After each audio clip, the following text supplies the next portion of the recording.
తులసీదాస్ గారు చెంబుతో కాసిన నీళ్లు తీసుకొచ్చి రావి చెట్టు మొదట్లో పోసి రావి చెట్టు కింద కూర్చుని తపస్సు చేస్తుండేవారు. ఆ రావి చెట్టు మొదట్లో గంగ నీళ్లు పోస్తుంటే గంగాజలం తగిలిందో ఏమో ఒక బ్రహ్మరాక్షసుడు పైనుంచి కిందకి దిగాడు. బ్రహ్మరాక్షసుడు అంటే ఎవరు అనుకుంటారేమో, వేదం చదువుకుని కూడా దొంగతనాలు లాంటివి చేసి బ్రతికిన వాళ్ళు బ్రహ్మరాక్షసులు అవుతారు. అటువంటి బ్రహ్మరాక్షసుడు క్రిందకి దిగి అన్నాడు, నువ్వు నాకు మహోపకారం చేశావు, ఎప్పటి నుంచో ఈ చెట్టు మీద పడున్నాను. నువ్వు గంగాజలాన్ని తెచ్చి ఈ చెట్టు మొదట్లో పోసినప్పుడు గంగాజల స్పర్శ చేత నా పాపం శమించింది. నేను సాధారణ రూపాన్ని పొందాను. నీకు నేను ప్రత్యుపకారం చెయ్యాలనుకుంటున్నాను. నీవు రామదర్శనం కోసం పరితపిస్తున్నావు. నీకు రామదర్శనం కావాలి అంటే చేయించగలిగిన వారు హనుమ ఒక్కరే. హనుమ రోజు వస్తుంటారు. ఎక్కడికొస్తారో తెలుసా?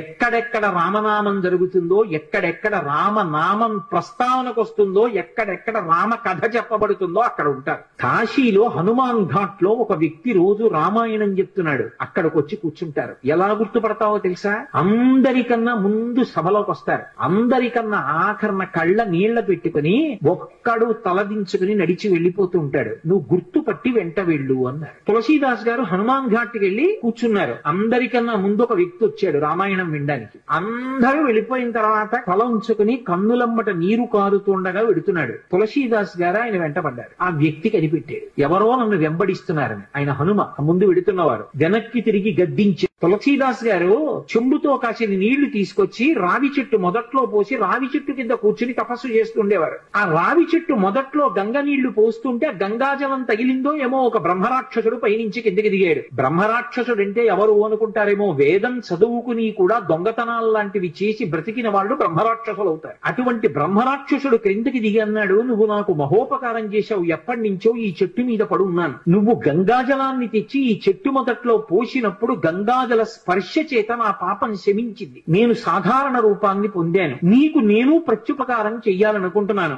నీవు రామదర్శనం కోసం పరితపిస్తున్నావు. నీకు రామదర్శనం కావాలి అంటే చేయించగలిగిన వారు హనుమ ఒక్కరే. హనుమ రోజు వస్తుంటారు. ఎక్కడికొస్తారో తెలుసా?